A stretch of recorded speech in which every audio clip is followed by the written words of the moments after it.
All right, so I'm talking to Angela Buckingham today. Thank you very much for coming to speak to me. Not at all, thank you for inviting me. No problem. So the first thing I wanted to talk to you about, I used to use, quite a while ago when it first came out, a book called Passport, which you were co-author of. Yes. And they're still going, and you're on second editions now, and there's also Passport to Work and so on. But the thing I particularly liked about them at the time was that the the recordings were real non-native English speakers. Yes. So what was the decision behind that? The decision to use well, we're really trying to make it real for the audience for whom it's intended, I suppose. So we wanted to show students that this is an aspiration, that this is something you can aspire to. And it makes for nice, authentic communication. It shows that you can get by using minimal communication strategies, even at a very low level. Yeah, it wasn't so common at the time, right? This is maybe 93 it came out? Yes. Yeah. 95? 95 maybe, okay. But yeah, it was an unusual book at the time, I think. Yes. Do you think that's becoming a more popular idea? I'm not sure. It's what was nice about it really was that it's Japan specific. You know, I think the key to its popularity really is that it matches students' needs as opposed to being something that's aimed at the global market and therefore doesn't always match what the students require. Okay. Well, what kind of English? I mean, because you know the characters in the book who were Japanese were Japanese actors. So Yes. what kind of English do you think students should be aspiring to? Do they need a native speaker norm? Or? Oh, in terms of the model that they should aspire to. Yeah. What's the model? Well, I mean, you have a range of teachers using the material. What we should be aiming at is intelligibility and communication, actually, more than saying this is the English that we should aim at. I think the byline is English for international communication. Most of our students in Japan are not necessarily going to be going to London or to New York and speaking with a native speaker. You know, they may well end up using English with other non-native speakers. So it's to show sort of the globalization, if you like. Certainly the last time I was speaking, I was teaching business English. I had one class of students, and they regularly went to Thailand, Hungary, Spain, Vietnam, China, Korea, Malaysia. Not a single one of them went to a core country, an English-speaking country. Okay, so it was Japan specific. Yes. And you were in Japan at that time when it was written? I was teaching at a Semongako in Tokyo at the time, and it was fabulous actually because it meant anything that we were writing, it was either from material that I was teaching and testing out on the students, or it was collaborative material, and then I'd take it in and pilot it and come out and say, oh, that didn't work, and we'd go in and test it again. Even down to the artwork, I've still got some of Gio's original pictures that we took in and showed the students, and they wrote comments on, I like this and I don't like that, and we based it on their feedback. So did you go to OUP, or did they come to you, or how did you actually start the project? How did I get into writing initially? Well, I was teaching at the Semongako and meeting the reps as you do, and I was happy for people to come in and watch my lessons, and I started piloting material for them and reviewing books that they were in production. And then they approached me to see if I could be a co-author with Trish Stott for At Your Service. And that was my first step into writing then. And then they approached me to have a go at Passport. Okay. And you're still writing now, amongst other things? Yes. Yeah. So what have you been working on recently? Well, we've just been doing the new edition of Passport, so level 1 and level 2. Just finished, and that's come out as well, the new edition of Business Venture. And then the other things I'm doing are teaching and teacher training, so lots of juggling, busy life. Okay, that's good. You're busy. Busy's not boring. Busy's good, yeah. So what about? So you're in the UK now teaching. That's right. What kind of students are you teaching at the moment? I'm doing some teacher training at one institution, and I'm teaching a entry 1 class, which is real beginners at TVU, which is basically a group of real beginners, asylum seekers, and people who are settling in the UK, so more ESOL than EFL. So some of the international audience, if anybody's watching, hello, they might not be familiar with ESOL. I guess it's something that happens in other countries, of course, But specifically in the UK context, could you explain what it is and what? Sure. I mean, I come from a more EFL background, so traditionally I would have been, when I was teaching first in the UK, we were teaching Spanish, French, Japanese, people who are coming over, perhaps working as au pairs, taking the Cambridge exams, and then returning home. Whereas ESOL is more about students who are coming and then integrating into the society and who are going to stay. And there's been a real shift actually in funding and so on at governmental level in many institutions now, and that's where we're concentrating our efforts, is helping people who are coming and staying in the country to be literate, numerate, able to communicate. So what are the particular areas you need to target for them? Well, survival, really. I mean, sort of a lot of my Afghan students, for example, are not literate in their own language. So we're talking literacy skills, learning to read and write. So really going back to the basics, as well as communicate, and then lots of functional survival language: how to open, how to register with a doctor, how to get somewhere to live, how to survive in the country. So yeah, I hadn't really considered that, but I guess that is a big point, isn't it? If they're not literate in their first language, that's quite a challenge. Yeah, it's fantastic. it's so interesting. I'm on a real steep learning curve at the moment teaching in this situation. How long do you usually have the students for? And how they're full time. I say full time. They do about 15 hours a week, and I've got 2 classes a week with them at the moment. Okay. Yeah. I see. Wow, that is interesting. And of course, at the end of the day, doing something like that, you do feel like you've done something.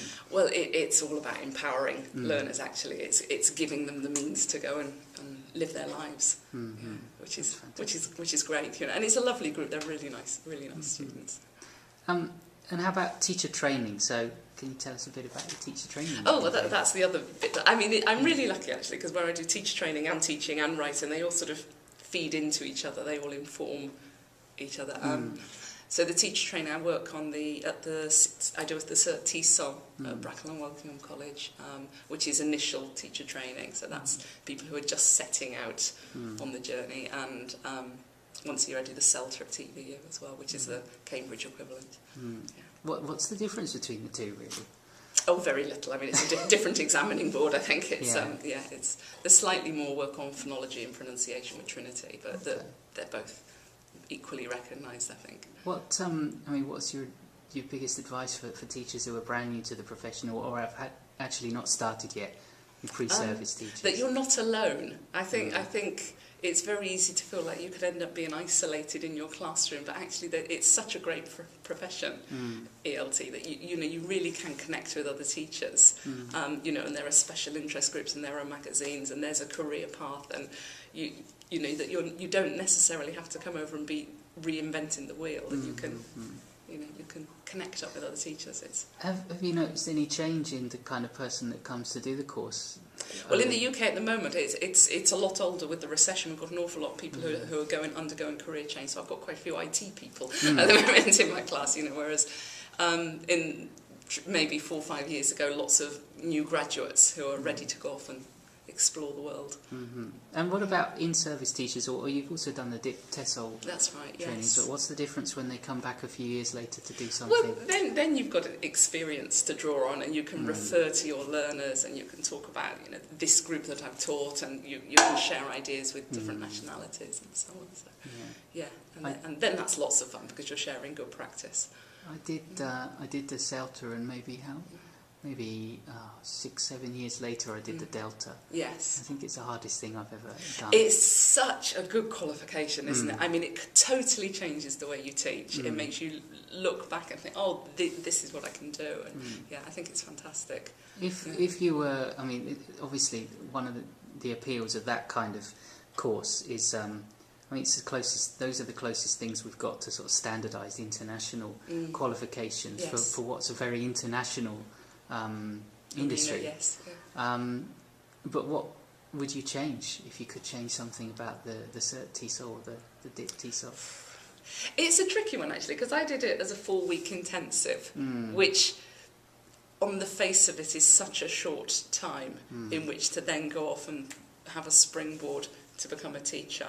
So there are advantages, I think, to doing it over a longer period of time, but I think that's probably not for me and not for many people, that it's such a pressurised course. I think the thing that would be most useful would be that if there was more mentoring afterwards. And I know that it's an initial qualification that, you know, the intention is that then you go through and then you're supported throughout your first, second years, but maybe it would be nice if that was a little bit more formalised, so that there is support, a support network for newbies. I mean, that's something that we've got a lot of technology these days, and that would be something that could be introduced. But is there much technology in those qualifications now or yet? No, not a huge amount. I mean, we have sections on, you know, using the interactive smart board and using, you know.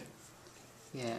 Are you very using, minimal. Are you using interactive whiteboards yourself? Yes, yeah. All of the institutions I teach you can see just over your shoulder there's a chalkboard, a blackboard. Yes, yeah. Not all the classrooms are like this, I hasten to add. We've got plenty of internet connected ones too. Yes. But I've never used an interactive whiteboard. It's fantastic, actually. It's great. It's fairly time consuming when you start, you know, developing your own materials with it. You know, at the moment I'm still fairly much a beginner myself, but you know, you can create the documents and then drop them into Notebook. I think the danger with the technology at the moment is where people are still learning to do it, that then you can end up being quite teacher-centred again. And personally, I'm quite humanistic, so I like having lots of kinesthetic activities and getting students to do things in their groups. And I think it's quite easy to then end up back at the board a lot. So maybe there's something to watch. Well, I do find that sometimes. I mean, if I take like I said, there's no interactive whiteboard, but we take in a laptop, and then it does become a kind of focus. Whereas absolutely. it would be, what would be ideal, what would be wonderful, it would be a group of sort of small round tables with people sitting around some computers they could play with. And you'd probably still get heads down though at that point, wouldn't you? Yeah, you may a little bit. Yeah. So what's next? What are you here in Japan for this time? Oh my word. Well, I'm here to promote Passport 1 and 2, so the second edition. Would you like to hold one up for the camera? Oh God, don't. There you go.